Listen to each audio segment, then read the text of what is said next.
성경 말씀 보도록 하겠습니다. 성경 말씀은 고린도전서 15장 50절에서 58절까지입니다. 고린도전서 15장 50절에서 58절. 참 고린도전서를 쭉 강해하는데 딱 우리가 부활절에 맞춰서 이 부활장을 하게 되고 오늘 부활주일 마지막으로 또 부활장을 마치게 된 것은 다 계획이 있었던 것이 아니고 하나님의 은혜로 그렇게 된 겁니다. 교독하도록 하겠습니다. 제가 먼저 읽겠습니다. 형제들아, 내가 이것을 말하노니 혈과 육은 하나님 나라를 이어받을 수 없고 또한 썩는 것은 썩지 아니하는 것을 유업으로 받지 못하느니라. 보라, 내가 너희에게 비밀을 말하노니 우리가 다 잠잘 것이 아니요 마지막 나팔에 순식간에 후련히 다 변화되리니 나팔 소리가 나매 죽은 자들이 썩지 아니할 것으로 다시 살아나고 우리도 변화되리라. 이 썩을 것이 반드시 썩지 아니할 것을 입겠고 이 죽을 것이 죽지 아니함을 입으리로다. 이 썩을 것이 썩지 아니함을 입고 이 죽을 것이 죽지 아니함을 입을 때에는 사망을 삼키고 이기리라고 기록된 말씀이 이루어지리라. 사망아, 너의 승리가 어디 있느냐? 사망아, 내가 쏘는 것이 어디 있느냐? 사망이 쏘는 것은 죄요 죄의 권능은 율법이라. 우리 주 예수 그리스도로 말미암아 우리에게 승리를 주시는 하나님께 감사하노니. 다 같이요. 그러므로 내 사랑하는 형제들아, 견실하며 흔들리지 말고 항상 주의 일에 더욱 힘쓰는 자들이 되라. 이는 너희 수고가 주 안에서 되지 않은 줄 알미라. 아멘. 네, 오래간만에 이렇게 우리 사랑하는 성도들 앞에서 설교하니까 감회가 참 새롭습니다. 우리 마스크를 대부분 쓰셨는데 우리 그래도 옆에 분에게 한번 눈 인사하면서 사랑합니다 한번 인사하죠. 네, 사랑합니다. 네, 반갑습니다. 네. 오늘 부활주일입니다. 부활은 복음의 핵심입니다. 하나님이 구원하신 사건의 기쁜 소식이 복음인데 그 중에 첫 번째는 물론 예수님의 탄생도 중요한 사건이죠. 하나님이 사람이 되신 성육신이 구원 사건이 역사적으로 시작되는 것이니까요. 그래도 뭐니 해도 죄와 사망을 이기시기 위해서 십자가에 죽으시고 부활하신 이 사건이 구원의 핵심이요 복음의 핵심 사건이라고 할 수 있습니다. 부활에 관해서는 우리 기독교인이면 누구나 다 정확한 지식을 가지고 있고 확고한 믿음을 가지고 있어야 됩니다. 그런데 여기 계신 분들은 대부분 그렇겠지만 안타깝게도 한국교회 전체를 두고 볼 때 참 어린아이들 또는 주일학교 아이들 부활에 대한 폭넓은 지식과 믿음을 좀 갖지 못한 것이 아닐까 염려가 되고요. 신앙생활을 5년, 10년 오래 했지만 부활하면 예수 그리스도께서 부활하신 것 정도만 아는 것에 그치는 분들이 굉장히 많습니다. 오늘 우리가 고린도전서를 쭉 마치면서 정말로 그 예수 그리스도의 부활 사건이 중요한 것은 그 부활이 예수님의 부활만 의미하는 것이 아니라 바로 믿는 우리들의 부활을 보증하고 확정하는 사건인 것과 그 부활이 어떠한 특징으로 부활할 것이고 하나님 나라의 삶이 그 부활체로서 어떻게 살아가야 되는가에 대한 이 뒷부분의 내용들은 잘 모르는 것이 참 안타까운 현실이라고 생각이 됩니다. 그래서 오늘 여러분들은 오늘 부활에 대한 내용을 앞에 것과 더불어 확실히 최종적으로 정리해서 지식으로 가지실 뿐 아니라 그 지식을 확고한 믿음 가운데 붙잡고 신앙생활 하시는 분들이 다 되시기를 바랍니다. 예수님의 부활은 바로 죽은 자의 부활을 보증해서 바로 하나님이 예수님을 다시 살리신 것은 죽은 자의 부활이 있기 때문에 바로 살리신 것입니다. 그래서 우리 그리스도인들은 이 부활에 대한 확신 때문에 단지 이 세상에 살아갈 때 삶의 태도와 자세가 바뀌게 되고요. 그리고 삶의 분명한 목적과 방향을 설정할 수 있게 되는 것입니다. 즉, 이 부활은 죽고 나서 부활 그때의 어떠한 일이고 지금과는 상관이 없는 거야 라고 생각하면 큰 오해입니다. 부활의 신앙, 죽음 이후 그 이후의 삶이 부활의 삶인데 그 부활의 삶은 죽음 이전의 지금의 삶과 밀접하게 상관이 있고 영향을 끼치는 거예요. 그래서 우리 그리스도인들이 살아가는 태도와 자세가 잘못되었다라고 볼 때 부활에 대한 지식이 부족하거나 모자르거나 거기에 대한 믿음이 부족하기 때문일 수 있습니다. 여러분들이 그리스도인으로서 목적이 없고 방향이 없다면 주님 우리에게 비전을 주십시오라고 하지만 그 비전이 단순히 직업이고 내 생각으로 만들어낸 욕망의 표현일 정도라면 그는 부활 후에 하나님 나라에 대한 지식이 부족하기 때문이거나 믿음이 잘못되었기 때문이다 라고 말씀을 드리는 것입니다. 그래서 오늘 여러분들이 이 부활 후에 하나님의 나라를 바르게 알아서 이 세상 나라를 살아갈 때 그리스도인으로서 어떤 목적과 방향을 가지고 살아나가야 되는지, 내 비전을 아무렇게 향방 없이 세우는 것이 아니라 이 방향으로 맞게 세울 것인지, 그리고 살아가는 한날 한날을 어떠한 마음가짐과 태도를 가지고 살아가야 되는지를 정립할 수 있는 은혜의 시간이 되기를 주의 이름으로 축원합니다.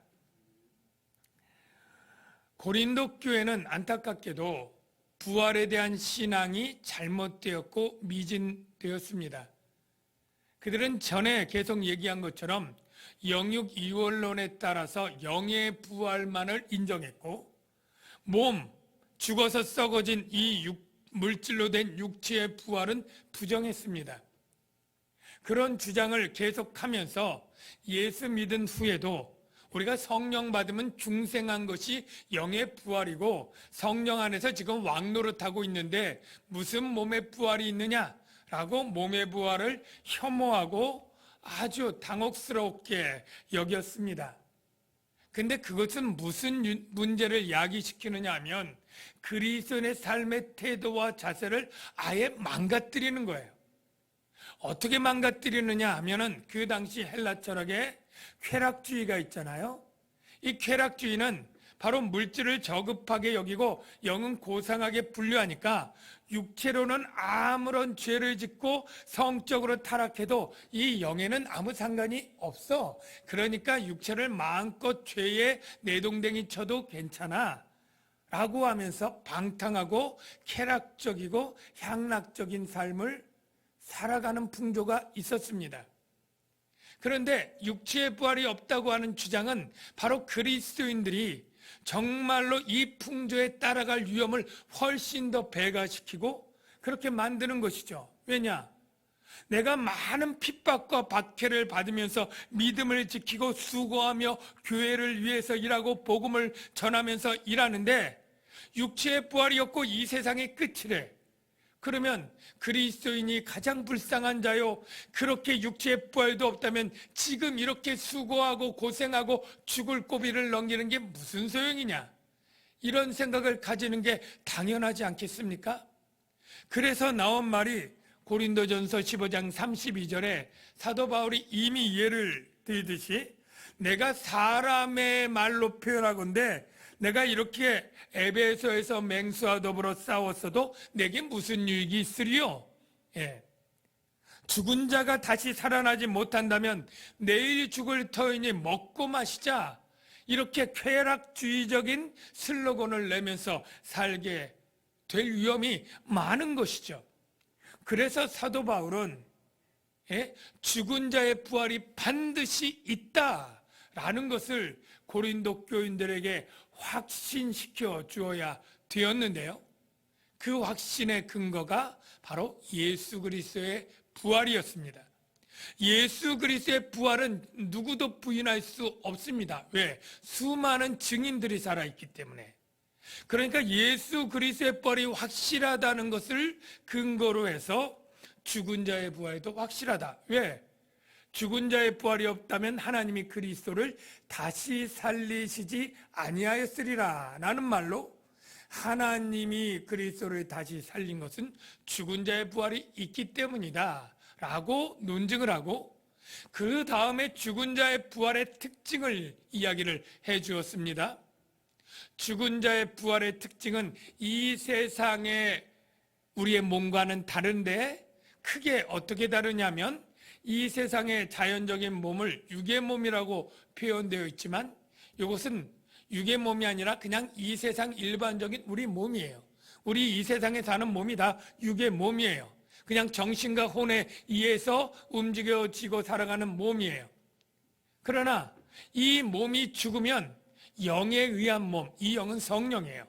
성령의 생명력을 입을 그러한 부활의 몸으로 다시 부활이 되게 되는데, 어떤 차이가 있느냐면 육의 몸은 한마디로 말하면 욕된 거예요. 죄의 성격이 있어서 그래요. 두 번째는 약한 거예요. 죽음 앞에 무력하기 때문이에요. 세 번째는 썩어질 몸이에요. 그러나 영의 몸은 이 세 가지를 정 바꾸어서 욕된 몸이 영광스러운 몸으로, 약한 몸이 강한 몸으로, 썩어질 몸이 썩지 아니할 몸으로 바뀐다라고 이야기를 했습니다. 왜 바뀌어져야 되느냐라고 묻는다면 오늘 50절부터 그 대답이 있는 것이죠. 형제들아, 내가 이것을 말하노니 혈과 육은 하나님 나라를 이어받을 수 없고, 다시 말 바꾸지만 반복해서 말합니다. 또한 썩는 것은 썩지 아니하는 것을 유업으로 받지 못하느니라. 여기 혈과 육은 바로 육의 몸이고 우리들 이 세상을 살아갈 몸이에요. 이 세상을 살아갈 몸이 하나님 나라를 이어받을 수 없다. 썩는 것, 바로 이 세상 몸이에요. 썩지 아니하는 것, 즉 하나님 나라를 유업으로 받지 못한다 라고 말하는 것입니다. 여러분, 이것은 다 이해가 되리라 생각이 되는데요. 왜냐하면 하나님 나라의 특징은 무엇입니까? 불멸성이에요. 왜냐하면 하나님 나라의 모든 부활된 피조물은 하나님의 신성에 참여한다 라고 말합니다. 하나님의 신성이 뭡니까? 불멸성, 영원성이에요. 그러니까 거기 있는 것은 무슨 존재든, 짐승이든 풀이든 나무든 무엇이든 닳지 않고 쇠하지 않고 하나님의 신성으로 영원하게 되는데, 우리 이 육의 몸은 영원하지 않고 100년도 못 살고 죽어야 되고 썩어야 되잖아요. 그러니까 하나님 나라를 이어받을 수 없다.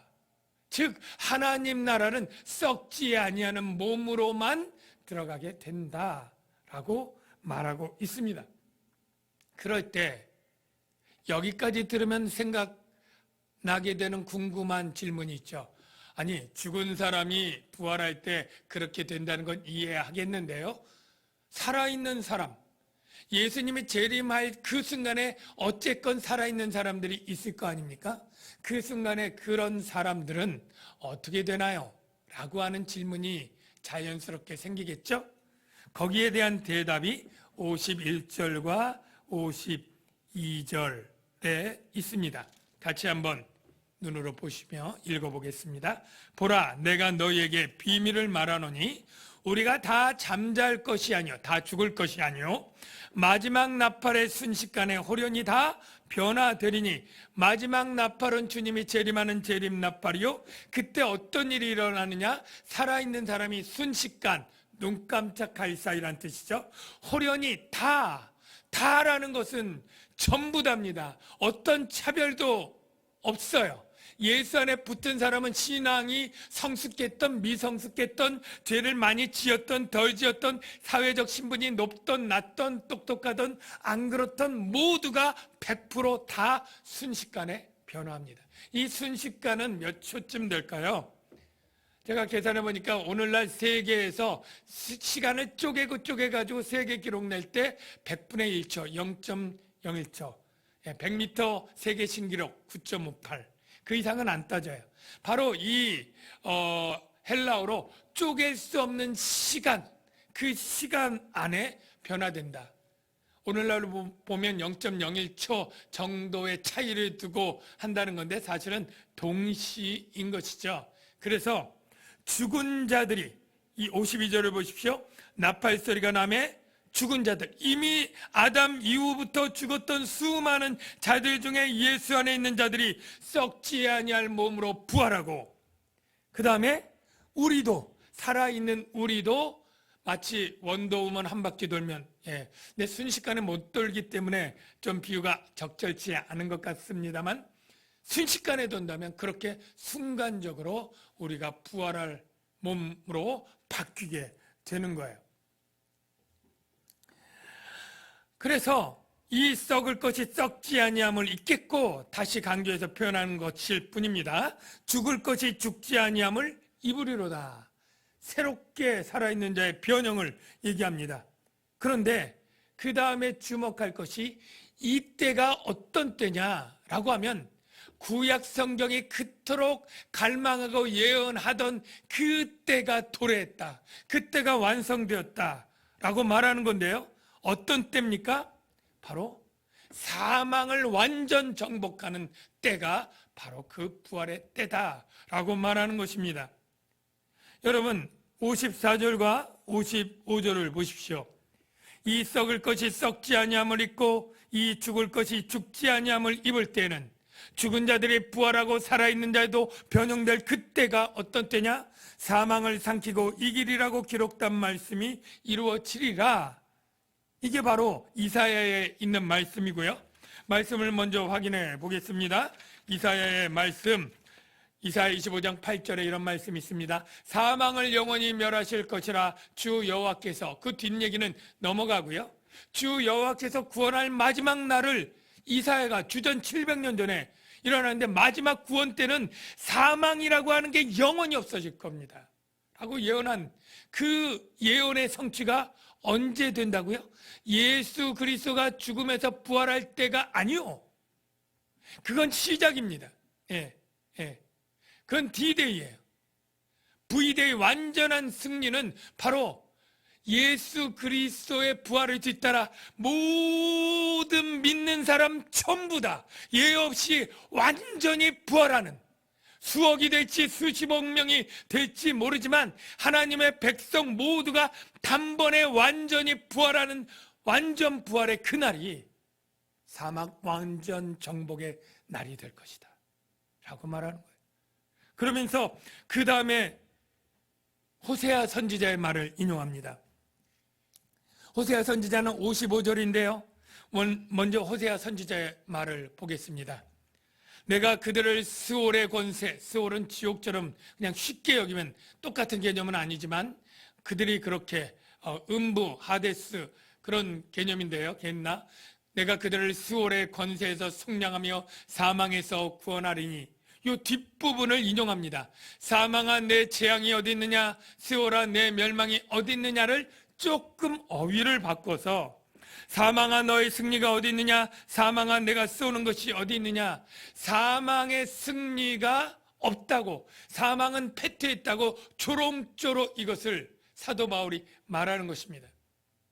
그러면서 사망과 죄와 율법의 관계를 56절에 이야기를 하고 있는데요. 사망이 쏘는 것은 죄요. 이게 말이 짧지만 여러분 잘 이해하기가 어렵죠. 사망을 의인화한 겁니다. 사망이 의인화했는데 이 사망이 쏘는 무기가 있어요. 비유로 하면 독침과 같은 거예요. 그래서 이 독침을 쏘면 독침에 찔린 사람은 독이 있고 이 독이 점점 퍼질 동안 힘을 잃고 기운을 잃고 이리저리 약해지다가 완전히 퍼지면 끝내 죽겠죠. 그것을 의미합니다. 그런데 독 중에 가장 독이 죄라고 하는 독입니다. 죄의 싹은 사망이요. 예?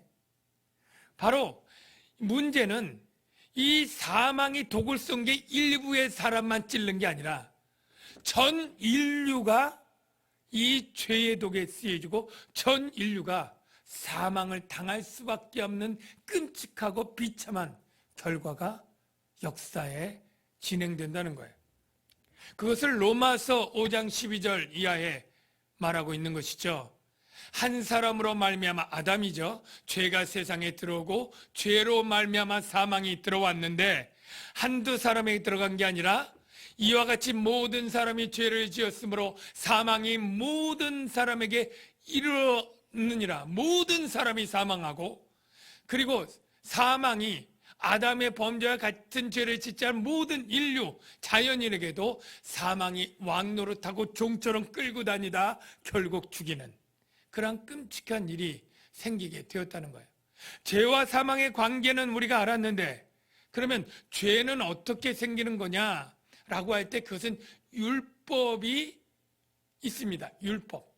여러분 율법은 하나님이 주신 계명으로 원래는 선한 것이에요. 살리는 것이 되고 좋은 것입니다. 그런데 왜 문제가 생겼냐면 율법을 받는 죄인이 사람이 다 죄인인 거예요.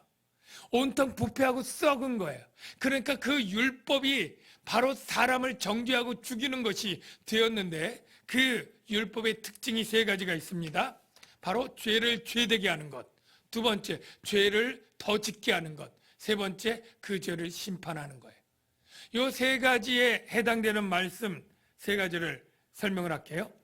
먼저 로마서 5장 13절 율법의 기능이 죄를 죄가 되게 한다. 이건데요. 왜냐하면 말씀을 보십시오. 죄가 율법 있기 전에도 세상에 있었으나 죄가 율법 오기 전에도 있었어요. 근데 죄는지 몰랐어요. 그런데 율법이 없었을 때는 죄를 죄로 여기지 아니하였노라. 이 말은 율법이 오면서 죄가 명확하게 생겼다는 거예요. 제가 저희 남양주광교회 처음 개척했을 때 이 도로가 개발이 안 됐고요. 이 도로에 중앙선이 없었어요. 잘 개발이 안 돼요. 마구 다녀도 아무런 불법이 아니었어요. 근데 개발되면서 중앙에 차선이 노란색 생기고 지금 다니면 어떻게 됩니까? 예, 무단 횡단이 되고 도로교통법을 어기는 것이죠. 조금 비유가 그것입니다. 그 전에도 마구 짓던 것들이 율법 오기 전엔 죄여도 몰랐는데 율법이 와서 죄가 되게 만드는 거예요. 율법의 기능이. 두 번째, 죄를 더 짓게 하는 기능이 있어요. 왜냐하면 그건 죄인이기 때문에 그런데요. 여러분 도로 길을 가는데 담장이 있고 담장에 구멍이 딱 뚫려 있어요. 평소 같으면 전혀 그것을 볼 생각도 보지도 않아요. 그런데 어느 날 거기다가 노란 글씨로 절대 구멍을 들여다보지 마시오 라고 되면 어떤 마음이 들까요? 죄인인 우리는 죄성으로 사람 없을 때 한번 봐야지, 이러한 마음이 생기는 것이죠. 이게 바로 우리 안에 있는 탐심이에요. 선을 넘고 싶은 그러한 죄성 때문에 생기는 그런 마음이 있어서 죄를 더 짓게 만들어요. 그게 로마서 7장 8절에 표현되어 있습니다. 죄가 기회를 타서 계명으로 말미암아 계명 때문에 내 속에서 온갖 탐심, 계명을 어기고 싶은, 계명의 선을 넘어가고 싶은 게 이게 탐심이에요. 이 선을 넘고 싶은 탐심을 오히려 이루었다라고 말하고 율법이 없으면 죄가 죽은 것임이라, 죄가 더 살아나게 만드는 역할을 해요. 마지막으로 율법은 그렇게 해서 죄를 짓게 하고 죄인을 심판합니다. 로마서 2장 12절 물은 율법이 있고 범죄한 자는 율법으로 말미암아 심판을 받으리라. 자, 우리 인간의 상태를 정리해 봅시다. 모든 사람이 죄를 졌어요. 그리고 모든 사람은 이 죄의 독 때문에 사망이 왔고요. 이 모든 죄는 율법으로 말미암아 매여서 된 거예요. 그런데 예수 그리스도가 이 땅에 오셔서 해결한 것은 무엇입니까? 이 사람에게 원수된 이 세 가지를 단번에 해결하신 것입니다. 예수님께서는 율법 아래 태어나서 율법을 다 지키면서 율법 아래 있는 자들을 속량하신다라고 말합니다. 갈라디아 4장 4절에 이걸 증명하는 말씀이 있어요. 하나님이 그 아들을 보내사 율법 아래서 나게 하신 것은 율법 아래에 있는 자들을 속량하시고, 그리고 우리를 죄에서 속량한 것은 찾지 않아도 알겠죠. 십자가의 죽으심으로 우리의 죄값을 치르시고 죄를 속량하시고, 그리고 죽음에서 3일째 부활하심으로 사망을 깨뜨리시고 승리하시는, 그래서 예수님은 율법에서 해방하시고 죄에서 사함 주시고 죽음에서 살려내시는 이 세 가지에 다 승리를 하셨고, 이 승리를 주는 게 바로 이 주님 재림할 때 우리 모두가 부활하는 것이 바로 율법과 죄와 사망에서 완전히 승리하게 하는 사건이 되는 것입니다. 사랑하는 성도 여러분, 예수 그리스도로 말미암아 저와 여러분은 죄와 사망에서 승리한 것을 믿으시기 바랍니다. 믿으시기 바랍니다. 여러분, 다 믿을 줄로 믿습니다. 그런데 저도 믿는데요, 하나 딜레마가 있어요. 그건 뭐냐면, 내가 이 믿는 믿음을 생각해 보면 인간에게 있어 가장 위대하고 가장 중요한 일이 분명히 맞는데, 내 안에 그 감동과 감격은 훨씬 못 미친다는 거예요. 내가 죽음에서 건짐을 받았다고 하는 것은, 가장 중요한 이 생명을 얻었다는 것은 너무나 감격하고 감동스러워서 눈물을 흘려야 될 정도고, 땅을 구르고 펄쩍 뛰면서 박수를 치면서 할렐루야 노래하고 찬양할 정도의 사안이라는 것은 이성적으로는 깨달아지는데 마음은 그렇지 않은 거예요. 제가 고민을 했습니다. 왜 그럴까? 왜 그럴까? 그 대답은 내가 죽음에 대해서 너무나 진지하지 못하고 심각하지 못하기 때문이다 라는 거예요. 근데 저와 여러분들 다 비슷한 것 같아요. 지금 코로나로 죽는 사람이 10만 명이 넘었어요. 그 10만 명이라고 하는 숫자가 어마어마하지만 그 한 명마다 그 가족들이 있잖아요. 그 10만의 한 명 한 명의 개개인 가족들의 슬픔은 얼마나 클까요? 보도를 보니까 코로나로 죽는 사람은 가족들이 임종도 지키지 못해서, 왜? 전염이 되니까 그냥 따로따로 떨어져서 다른 병원에 있고 가지도 못하고 거기서 죽었다는 소식을 듣고 죽은 후에나 가족들이 받아서 화장을 하는, 이러한 정말로 생각해보면 비참하고 비통한 슬픔들이 그 안에 다 10만의 한 명 한 명 개개인 다 있는 거예요. 우리가 죽음을 생각해보면 너무나 우리에게 가까이 있고 너무나 우리에게 끔찍하고 비참한 것인데, 우리는 너무나 쉽게 무관심하고 무지한 그러한 삶을 살아가기 때문에 간격도 적은 것이 아닐까요? 제가 어떤 사람 얘기를 해드릴게요. 이분은 자기 아버님이 굉장히 자상하고 온화하시고 참 좋으신 아버님이었는데 좀 일찍 돌아가셨어요. 그래서 이 매장을 해드렸는데 문제는 1, 2년 후에 그 묘지를 옮기게 되는 불가피한 상황이 생겼어요. 그래서 이장을 하기 위해서 사람들이 데리고 그 아버지 묘를 파고 나중에 관을 열자 아주 끔찍한, 정말로 참혹한 광경을 보았습니다.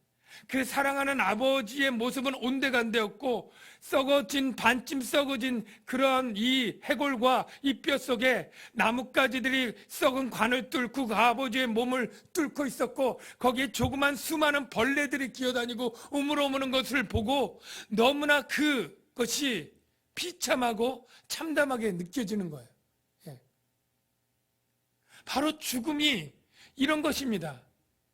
우리가 지금 살아있을 때 정말로 눈, 코, 입 얼마나 예쁜지 연예인에 대해서 그렇게 멋지게 하고 나도 그렇게 멋지게 생각하는 그 몸이 썩어서 얼마만 되면 그렇게 끔찍한 것으로 바뀌게 되는 거예요. 죽음이 그렇게 만드는 거죠.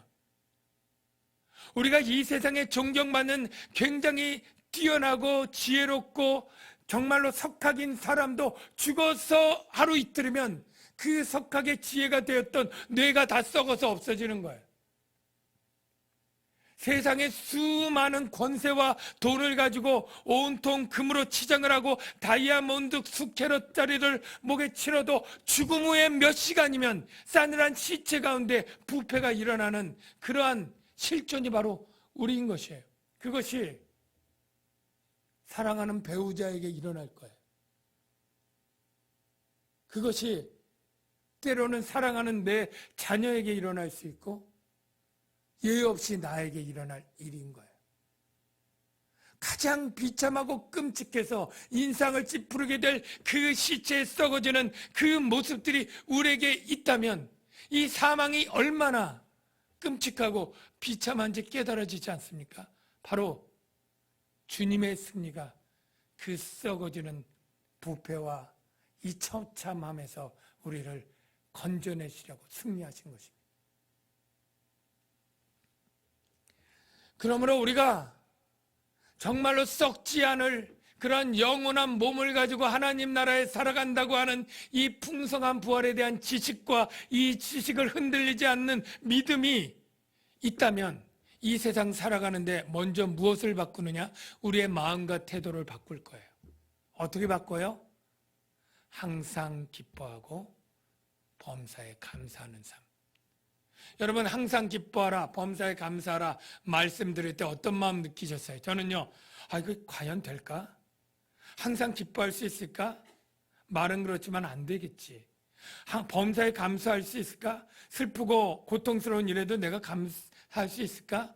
여러분, 그런데 우리가 사망을 이기고 그 썩어진 그 비참함에서 우리가 승리되었고 영원한 부활의 생명을 소망하는 존재가 되었다는 이 사실을 묵상하면 이 세상의 어떠한 일에도 기뻐할 수 있게 되는 줄로 믿습니다. 범사에도 감사할 수 있게 되는 줄로 믿습니다. 그 일이 최악의 일이어서 이 세상의 최악의 죽음이 오는 일이라 할지라도 죽음을 능가하고 극복하는 부활의 소망이 우리에게 확실하다면 감사할 수 있고 기뻐할 수 있는 삶의 태도로 자세로 바뀌게 되는 것이죠. 두 번째 바뀌는 것이 있습니다. 바로 우리의 삶의 목적과 방향성이 바뀌는 것입니다. 여러분 58절을 보십시오. 그러므로 내 사랑하는 형제들아 견실하며 흔들리지 말고 항상 주의 일에 더욱 힘쓰는 자들이 되라. 부활의 소망을 가지고 확신 가운데 있는 고린도 교인들에게 사도 바울이 주문한 게 뭡니까? 이제 세상을 놀고 먹고 마시자 그런 쾌락주의 삶이 아니요. 항상 더욱 주의 일에 힘쓰는 자들의 삶으로 바꾸어져라 라고 하는 것입니다. 여러분 주의 일이 무엇입니까? 바로 너희는 먼저 그의 나라와 그의 의를 구하라. 주님의 말씀처럼 하나님의 나라를 위한 일입니다. 우리가 주기도문으로 늘 기도하는 나라의 임하옵시고 왜 그 나라는 어떤 나라입니까? 하나님 나라입니다. 우리가 늘 기도해야 되는 것은 하나님의 나라가 임하는 것이고 우리가 우선적으로 힘써야 되는 것은 그의 나라와 그의 의인데 여기서 중요한 것 하나님의 나라가 어디에 있습니까? 어떻게 그 나라를 위해서 일할 수 있습니까? 우리가 만약 하나님 나라가 죽어서 들어가야 되는 나라라면 이 세상에서 할 일이 뭐가 있겠습니까? 하나님 나라가 언젠지 모르지만 정말로 오랜 후에 재림 후에 세워질 나라라면 이 세상의 일들이 그 나라에 가서 무슨 효과가 있을지도 모르는데 우리가 어찌 힘을 내서 더욱 그의 일을 할 수 있겠습니까? 여러분 한 가지 분명히 아십시오. 하나님의 나라는 부활 후에서 영원히 살아갈 그 나라도 하나님의 나라지만 예수님 위에 성령 안에서 살아가는 우리는 오늘날 이 세상 나라에서도 하나님의 나라를 만들어갈 수 있고 확장시킬 수 있다는 사실. 하나님의 나라는 하나님이 왕으로 통치하는 영역이 하나님의 나라인데, 우리 교회가, 여러분의 가정이, 여러분이 일하는 일터와 직장이 하나님이 왕으로서 통치하고 있는 영역이 되면 그것이 하나님의 나라입니다. 하나님의 통치가 있기 때문에 하나님이 왕 되시는 것이 회복된다면 정의가 회복되는 것이고, 하나님의 명령체로 서로 사랑하는 공동체가 된다면 하나님의 나라의 특징이 회복되는 것이고, 에덴 동산이 보시기에 좋았던 것처럼 그 모든 사역이 아름다운 것으로 창조되게 된다면 그게 하나님의 나라인데요. 어떤 분들은 그렇게 생각을 하죠. 이 세상 나라에서 만든 하나님의 나라를 해도 완전히 될 하나님의 나라와 상관이 없다면, 단절되고 상관이 없다면 무슨 소용이 있을까라고 의심하는데, 그 의심을 거둬 버리시기 바랍니다. 왜냐하면 우리가 만들 하나님의 나라는 이 세상에서 우리가 만든 하나님의 나라를 재료로 해서 하나님이 그 나라를 완성시킬 것입니다. 그것을 알 수 있는 것은 예수님이 이 세상에 가지고 있던 몸이 부활해서 생긴 부활체의 몸과 연관성이 있습니까? 없습니까? 있습니다.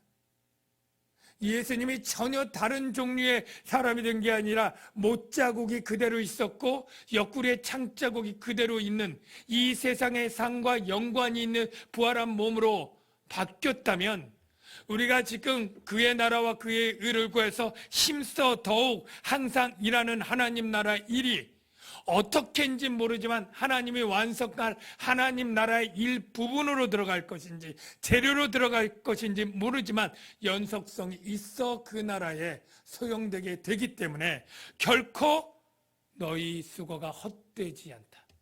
이 세상에서 여러분이 찬양으로 하나님을 찬양하고 아름다운 곡을 만든 것이 그 나라의 하나님 나라에서도 그 노래가 만들어져도 불러질 수 있다는 것으로 우리가 적용해 볼 수가 있고요. 우리가 이 세상에서 하나님을 위해 했던 모든 일들이 그 나라를 위해 완성하는 데 필수 재료로 쓰실 것입니다.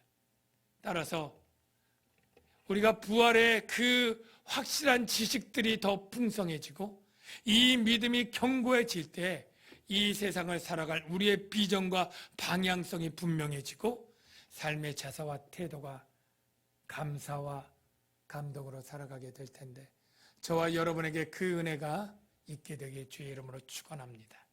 이 시간에 우리 같이 찬양을 하는데요, 나의 한숨을 바꾸셨네. 이 찬양 가운데 보면 사망 가운데 놓여진 나의 삶을 건지신 그 이름 예수, 나의 한숨을 바꾸셨네.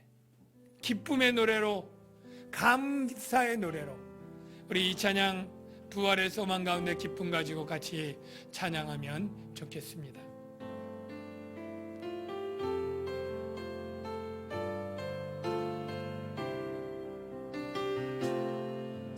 고달픈 삶의 은혜도 무뎌지고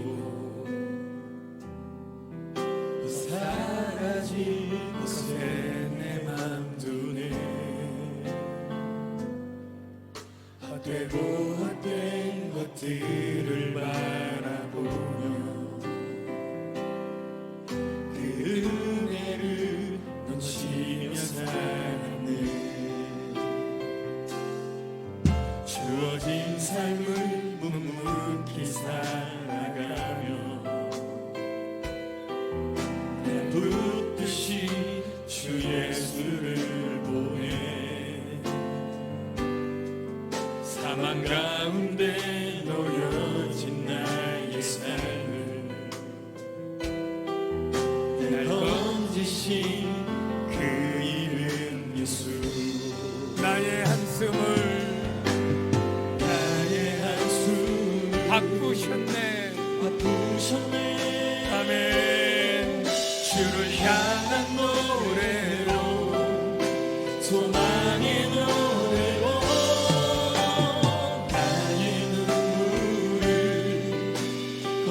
나의 한숨을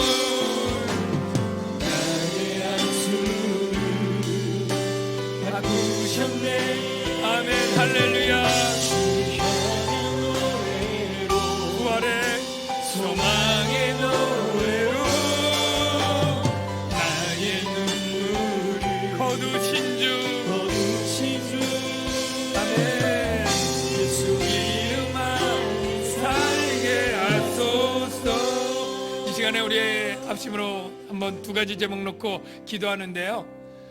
부활에 대해서 우리가 막연한 지식이 아니라 정말로 정확한 지식을 갖게 하시고 그 안 정확한 지식을 확고부동한 믿음 가운데 확신 가운데 설 수 있도록 도와주십시오. 우리 그렇게 기도하고요. 두 번째로는 지금 코로나로 인해서 고통받는 이들, 죽음의 증상인 질병으로 고통받는 이들이 하나님 정말로 이 소망 가운데 이겨낼 수 있도록 주님 도와 주시고 정말로 부활의 소망이 없는 사랑하는 많은 이들이 정말로 이 부활의 소망을 가지고 살아갈 수 있도록 하나님 구원의 은혜를 베풀어 주시옵소서. 우리 이 제목 놓고 우리 동성으로 기도하겠습니다. 기도합니다. 주님, 아버지 하나님, 이 시간에 아버지 하나님, 우리가 부활에 대해서 막연하게 알고 막연하게 믿었던 것을 아버지 하나님 이제 아버지 하나님 깨닫게 해주시니 감사합니다. 하나님, 우리가 이제 부활에 대해서 성경이 가르쳐주는 대로 정확한 지식을 알게 하시고 확고한 믿음 가운데 서게 하여 주시옵소서. 그리하여 아버지 하나님, 우리가 이 세상 살아갈 때 기쁘게 살게 하시고 감사하게 살게 하시고 주님을 찬양하며 노래하며 살게 하여 주시옵소서. 하나님 아버지, 이 세상에 부활의 소망이 없이 살아가는 수많은 영혼들이 있습니다. 하나님 불쌍히 여겨주시고 그들을 구원하여 주옵소서. 우리 교회 아버지 하나님, 질병으로 고통하는 이들이 있습니다. 하나님 모두 주보에 이름된 그 모든 이들 하나님께 맡겨오니 하나님이 지키시고 하나님이 돌보시고 하나님이 치료하시고 하나님이 구원하여 주시옵소서. 예수님의 이름으로 기도옵나이다. 아멘.